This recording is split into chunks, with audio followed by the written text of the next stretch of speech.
कल के छोटे वाले सेशन को हम स्टार्ट करेंगे। जैसा कि हम कहाँ से देख रहे थे, सेरेब्रम देख रहे थे। Cerebrum is 80% part of the brain, it known as the grey matter, it is the centre of intelligence. ठीक, ये इंटेलिजेंस का सेंटर होता है। It capacity, it store all information, it store all, क्या है लिखा जा रहा है, हाँ इंफॉर्मेशन। ठीक, यही सभी इंफॉर्मेशन को स्टोर करके रखता है जो भी हम लर्न करते हैं, देखते हैं, कुछ भी करते हैं, और यही सभी इंफॉर्मेशन को स्टोर कर। मान लीजिए ये एक मेमोरी टाइप का है, तो इसकी कुछ कैपेसिटी भी होगी। It capacity almost 25 lakh GB, almost 25 lakh GB की कैपेसिटी होती है। ऑलमोस्ट 25 लाख GB की कैपेसिटी होती है ब्रेन के सेरेब्रम की। ठीक, सेरेब्रम छठवां, it is the, it has 2 parts. इसके पास भी 2 पार्ट्स होते हैं। पहला होता है लेफ्ट हेमिस्फीयर और दूसरा होता है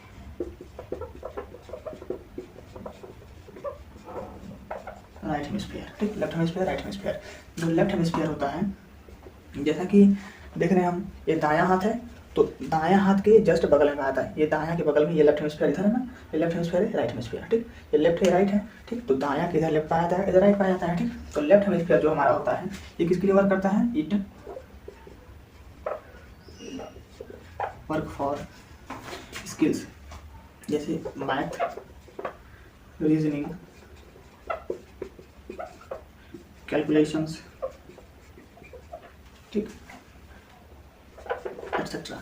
ये वर्क करता है मैथमेटिक्स के लिए, रीजनिंग के लिए, कैलकुलेशन, मतलब ज़्यादा प्रेशर नहीं पड़ना चाहिए उसमें। ठीक, दूसरा होता है it work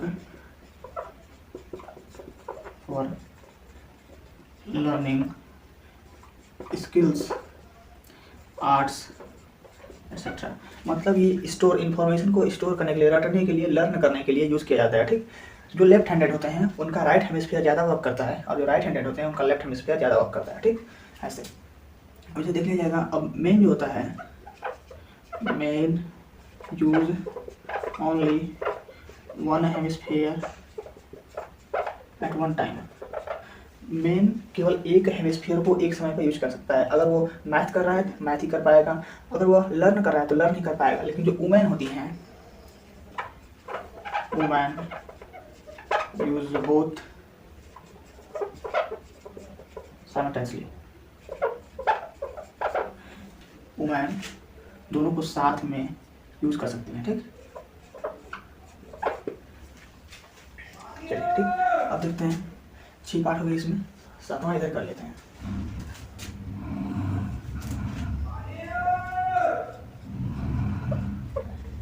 cerebrum is made up of axon.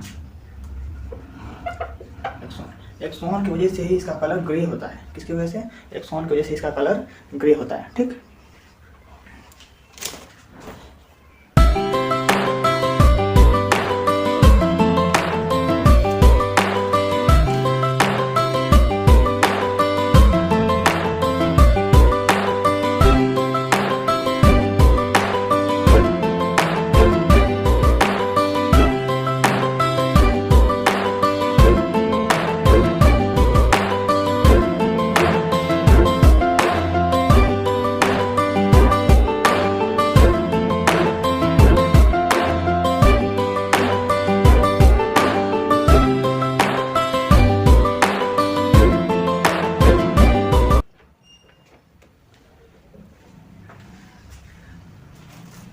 Hello students, देखते हैं 8वां क्या बोलता है।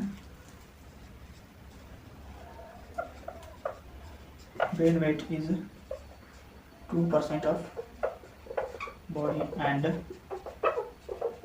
Brain has least regeneration. Brain has least regeneration का मतलब समझें, ब्रेन के पास रीजनरेट होने की बहुत ही कम क्षमता होती है। अगर इसमें चोट लगेगा तो जल्दी ठीक नहीं होगा। ठीक, तो ब्रेन का जो वेट होता है ये 2% ऑफ द बॉडी होता है, बॉडी का 2% होता है। ठीक, ब्रेन का वेट बॉडी का 2% होता है। नेक्स्ट देखते हैं,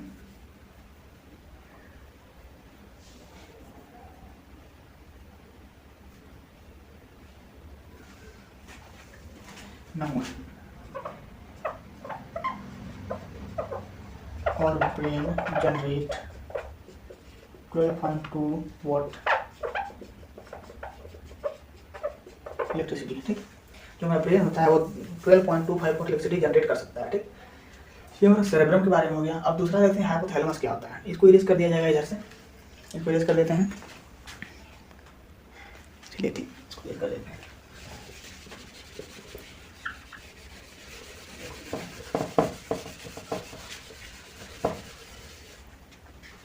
hypothalamus,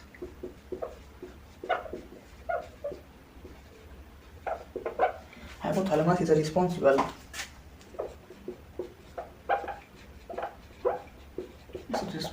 for feeling of hunger and thirst। ठीक, ये भूख प्यास लगने की फीलिंग को बताता है कि कब उनको भूख लग रही है, कब उनको प्यास लग रही है। ठीक, and control the pituitary gland. ठीक, it control the pituitary gland. Pituitary gland को मास्टर ग्लैंड बोलते हैं, यही सभी ग्लैंड को कंट्रोल करता है, लेकिन इसको भी कंट्रोल करता है हाइपोथैलेमस, जो कि फोर ब्रेन का पार्ट है हाइपोथैलेमस। ठीक, and it also control the respiratory system. ठीक, ये रिस्पिरेशन को भी कंट्रोल करता है हाइपोथैलेमस, इसके यही मेन पार्ट है। ठीक, उसके बाद देखते हैं thalamus. What is thalamus? Thalamus क्या करता है? Thalamus is responsible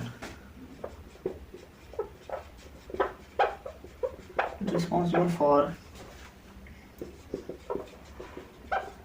feeling of pain, hot, cold, warm etcetera. ठीक, मतलब समझ रहे हैं थैलेमस क्या करता है?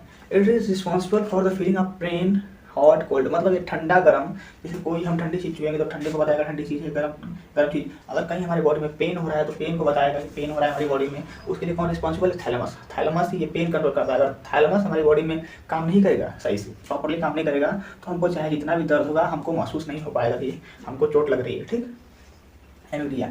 चौथा क्या होता है? एमीडिया। क्या करता है एमीडिया? It responsible for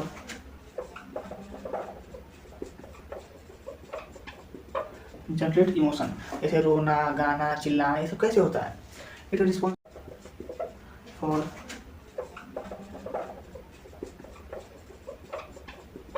generate emotion, जैसे रोना, गाना, चिल्लाना, ये सब कैसे होता है? It responsible for generate emotion, यही हमारी बॉडी में इमोशन को जनरेट करता है। ब्रेन में पाया था एमीडिया फॉर ब्रेन में, यही हमारी बॉडी में इमोशन को जनरेट करता है। इसी वजह से हम रोते हैं, गाते हैं, चिल्लाते हैं, हंसते हैं, खुश होते हैं, नाराज होते हैं, बहुत कुछ होते हैं, बहुत प्रकार के इमोशन हो सकते हैं। ठीक, तो यही हमारी बॉडी में इमोशन को जनरेट करता है। पांचवा है हिप्पोकैम्पस। हिप्पोकैम्पस क्या करता है?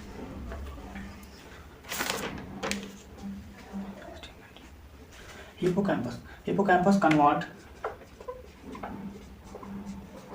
The STM to LTM. ये एसटीएम को एलटीएम में बदल देता है। एसटीएम को एलटीएम, ये सिग्नल्स होते हैं, सिग्नल्स। एसटीएम सिग्नल्स को एलटीएम सिग्नल्स में बदल देता है। ठीक, अगला देखते हैं। अब फोर ब्रेन तो हमारा खत्म हो गया है, और फोर ब्रेन हम बता देते सबसे लार्जेस्ट पार्ट होता है फोर ब्रेन, क्योंकि इसी में पाया जाता है सेरेब्रम, जो कि 80% ऑफ द ब्रेन होता है। दूसरा हमारा होता है मिड ब्रेन। मिड ब्रेन के बारे में देखते हैं। अच्छा, इधर इसको मिटा दिया जाए, इसको मिटा देते हैं। ठीक, लिखियों में आप लोग इसको मिटा देते हैं, मिट देते हैं।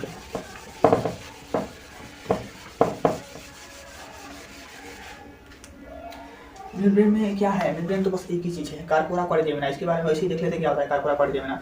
Corpora quadrigemina is responsible for the seeing and hearing. हमको देखने और सुनने के लिए मिड ब्रेन का जो कार्पोरा क्वाड्रिजेमिना होता है ये रिस्पॉन्सिबल होता है। It is the main part of the brain. अगर यही नहीं रहेगा तो हमको दिखाई नहीं देगा, भले ही हमारे पास रहेगी आँख, लेकिन हमारे आँख की वजह से हमारे ब्रेन पे वो पिक्चर नहीं बन पाएगी, तो हमको दिखाई नहीं दे सकता अगर ये हमारे ब्रेन में काम नहीं कर रहा है तो कार्पोरा क्वाड्रिजेमिना। और हमको सुनाई भी नहीं दे सकता है, क्योंकि देखने और सुनने के लिए कार्पोरा क्वाड्रिजेमिना ही रिस्पॉन्सिबल होता है। ठीक, अगला देखते हैं हिंड ब्रेन के बारे में। हिंड ब्रेन के बारे में सबसे मेन हमको पढ़ना है हिंड ब्रेन। हिंड ब्रेन क्या है? हिंड ब्रेन में सबसे पहले मेन पार्ट इसमें आता है cerebellum. Cerebellum is responsible for the control and coordination in our body. मतलब यही हमारी बॉडी को कंट्रोल करता है। कंट्रोल का मतलब समझ रहे हैं, यही बॉडी को कंट्रोल करता है। जैसे कभी कभी हम नशे की हालत में हो जाते हैं, दारू पी लेते हैं, तो हमारी बॉडी अपने कंट्रोल में नहीं रहती है, उसमें सेरेबेलम क्या होता है, इफेक्ट हो जाता है। तो it control and coordinate the body. ये बॉडी को कंट्रोल एंड कोऑर्डिनेट करता है, मतलब कैसे हमको चलना है, पैर कहाँ रखना है, कहाँ पे हाथ रखना है, कब बोलना है, सोचना कब है। तो ये सब सारी चीज़ें जो हमारे फंक्शंस होते हैं, जो हमारे एक्शन है, सभी एक्शन को कंट्रोल कौन करता है, सेरेबेलम। सेरेबेलम उन सभी एक्शन कंट्रोल करता है जो हम बाहर खुद की इच्छा से कर सकते हैं। जैसे कि अरे मेरा हाथ खुद की इच्छा से चलता है, मेरा पैर चलता है, मेरी आंखें हैं, कान है, कान बंद कर लेंगे तो कान में सुनाई नहीं देगा, फिर आँख बंद कर लेंगे दिखाई नहीं देगा। ऐसे जो फंक्शन है जो हमारी इच्छा पे चलते हैं, उन सब कंट्रोल कौन करता है, सेरेबेलम कंट्रोल करता है। ठीक, लेकिन नशे की हालत में सेरेबेलम हमारा काम नहीं करता है, इसीलिए पैर कहीं चला जाता है, हाथ कहीं चला जाता है, आँख कहीं चली जाती है, किसी को गाली दे देते हैं, कुछ भी बोल देते हैं। ठीक, इसीलिए दूसरा हमारा होता है इसमें it control the blood pressure. समझे ना, ये ब्लड प्रेशर को भी कंट्रोल करता है। अगर ये हमारा बॉडी में काम नहीं करेगा, दारू पीने के दौरान हमारा ब्लड प्रेशर बहुत ही हाई हो जाता है, और अगर हम ज़्यादा दारू पी ले रहे हैं तो हमारा सेरेबेलम तो काम करना बंद कर देगा, तो ब्लड प्रेशर बढ़ने की वजह से हमारी डेथ भी हो सकती है। इसलिए ज़्यादा शराब पीना भी हानिकारक होता है। ठीक, तीसरा देखते हैं it control the blood pressure. तीसरा देखते हैं it maintain the pulse rate and respiration. यह हमारी बॉडी में पल्स रेट को मेंटेन करता है और रिस्पिरेशन, श्वसन की क्रिया को मेंटेन करता है। जैसे कि हम 1 मिनट में 72 बार लगभग सांस ले सकते हैं। जल्दी जल्दी बेलेंगे तो बहुत जल्दी थक जाएंगे और फिर से 1 मिनट में 72 बार का स्ट्रक्चर बन जाएगा। ये हमारी बॉडी पहले से स्ट्रक्चर बना हुआ है। ठीक, 1 मिनट में 72 बार सांस लेते हैं, तो उसको भी कंट्रोल करता है सेरेबेलम। सेरेबेलम हमारी बॉडी का सबसे मोस्ट इंपॉर्टेंट पार्ट होता है, लेकिन ये बहुत ही छोटी जगह में होता है। ये ब्रेन जो हमारा देखना है पीछे की तरफ होता है, पीछे की तरफ हिंड ब्रेन में बाहर सेरेबेलम एक छोटी आकृति में होता है। ठीक, दूसरा हम देखते हैं मेडुला ऑब्लांगाटा। इसका शॉर्ट फॉर्म मेडुला लिखते हैं, मेडुला। मेडुला क्या करता है, जो जिस एक्शन को हम कंट्रोल नहीं कर पाते हैं, जैसे खाना डाइजेस्ट होना, खाना का डाइजेशन होता है, एक्सक्रीटरी सिस्टम को digestion, circulation, release of hormone,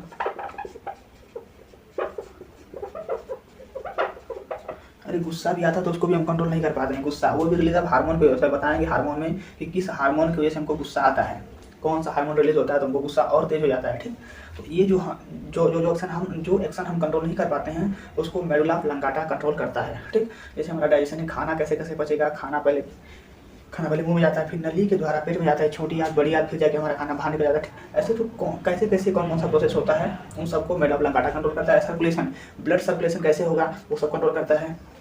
pumping of heart, जैसे आप लोग जानते होंगे जो हमारा हार्ट होता है वो दुनिया का सबसे बिजी वस्तु भी बोल सकते हैं इसको, लेकिन वस्तु तो है नहीं, इसलिए बॉडी का सबसे बिजीएस्ट ऑर्गन बोलते हैं हार्ट को। ये कभी रुकता नहीं है, हमेशा लगातार चलता रहता है अपने जीवन भर। अगर ये रुक जाएगा तो हमारे दिल की धड़कन ही ना होती है, धड़कन रुक जाएगी। ठीक, वैसे दिल का आकार ऐसा नहीं होता है, ये पता नहीं कौन बना दिया दिल का आकार। दिल का आकार एक मुट्ठी के आकार का होता है। ठीक, तो हमारा आएगा हार्ट बीच में चैप्टर है, बड़ा चैप्टर है हार्ट। ठीक, पंपिंग ऑफ हार्ट को कंट्रोल करता है। ठीक, ऐसे रिस्पिरेशन बता दिए, सर्कुलेशन बता दिए, डाइजेशन बता दिए। फिर पाँचवा हमारा है ऐसे कंट्रोल करने के, ऐसे अब हमारा है कि जैसे कभी कभी हमको लगता है पेन लगता है, जैसे कहीं चोट लग जाती है तो हम पेन को भी कंट्रोल नहीं कर सकते हैं कि चोट लग गई है, दर्द हो रहा है तो क्या करेंगे, हम दर्द को कंट्रोल कर लेंगे, दर्द तो होगा ही, जब तक दवा नहीं लेंगे तब तक दर्द होगा ही, तो उसको भी ये पेन को भी कंट्रोल करता है। ठीक, इसको हम कंट्रोल नहीं कर सकते पेन को। ठीक, ऐसे ही तो ये सब जो हमारे सिस्टम्स हैं, समझ लीजिए जिस एक्शन को हम कंट्रोल नहीं कर सकते हैं उसको मेडुला ऑब्लांगाटा कंट्रोल करता है। ठीक, अब इसमें तीसरा पार्ट आता है बोन्स का कोई ज़्यादा फंक्शन नहीं है, ये बस क्या करता है, ये फोर ब्रेन को हिंड ब्रेन से ज्वाइन करता है। ठीक, join the fore brain with hind brain. ठीक, ये फोर ब्रेन को हिंड ब्रेन से ज्वाइन करता है। चलिए, तो ब्रेन हमारा यहाँ पे खत्म होता है। अब ब्रेन के बाद हमारा स्पाइनल कॉर्ड बच रहा है, स्पाइनल कॉर्ड देख लेते हैं। ठीक, तो ब्रेन को इरेज कर देते हैं यहाँ से, इसको स्क्रीनशॉट लेना तो ले लीजिए। चलिए, स्पाइनल कॉर्ड यहाँ से स्टार्ट करते हैं। स्पाइनल कॉर्ड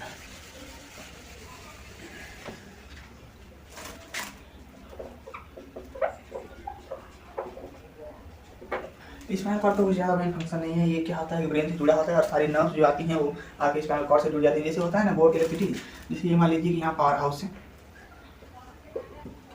से एक बोर्ड निकला हुआ है, और बोर्ड से बहुत सारी वायर डिफरेंट डायरेक्शन में गई हुई हैं, ठीक। तो अब वायर को हम डायरेक्ट पावर हाउस से तो निकाल नहीं सकते, क्योंकि यहाँ ज़्यादा वायर निकल जाएंगी, तो वहाँ इकट्ठा होने की वजह से भीड़ बहुत ज़्यादा हो जा रही है, लेकिन पावर हाउस में भीड़ ज़्यादा हो जाएगी। तो ऐसे ही जो हमारा ब्रेन होता है, ब्रेन से स्पाइनल कॉर्ड जुड़ी होती है, और स्पाइनल कॉर्ड में जाकर सारे सारे नर्व जुड़ जाते हैं, और जो नर्व सिग्नल देता है वही स्पाइनल कॉर्ड ब्रेन तक पहुँच जाता है और उसको ट्रांसमिट करता है, ठीक। ऐसे होता है हमारा स्पाइनल कॉर्ड। ये हिंड ब्रेन से जुड़ा होता है, जो पीछे हमारा देख रहे हैं ना, ये पीछे हमारा हिंड ब्रेन होता है, यही से स्पाइनल कॉर्ड जुड़ा होता है, ठीक। लिखते हैं ज्वाइन विथ हिंड ब्रेन, ठीक। ये हिंड ब्रेन से जुड़ा होता है। दूसरा क्या बोलता है, दूसरा जो बोलता है हमारा कि अब ये होता है तो बहुत पतला एक रबर, देखिए रबर की तरह होता है, ये रबर की तरह होता है, कैसे घुमा देंगे मुझा खिंचाएगा, ठीक। तो इसको प्रोटेक्ट करने के लिए भी कुछ चाहिए, तो प्रोटेक्ट कैसे होता है, इट प्रोटेक्टिंग वर्टिकल कॉलम। अभी होता है वर्टिकल कॉलम, रीढ़ की हड्डी को वर्टिकल कॉलम बोलते हैं, ठीक। उसके अंदर पाया जाता है, ये स्पाइनल कॉर्ड उसके अंदर पाया जाता है, ठीक। इससे 31 पेयर ऑफ नर्व्स जुड़ी होती हैं, पेयर ऑफ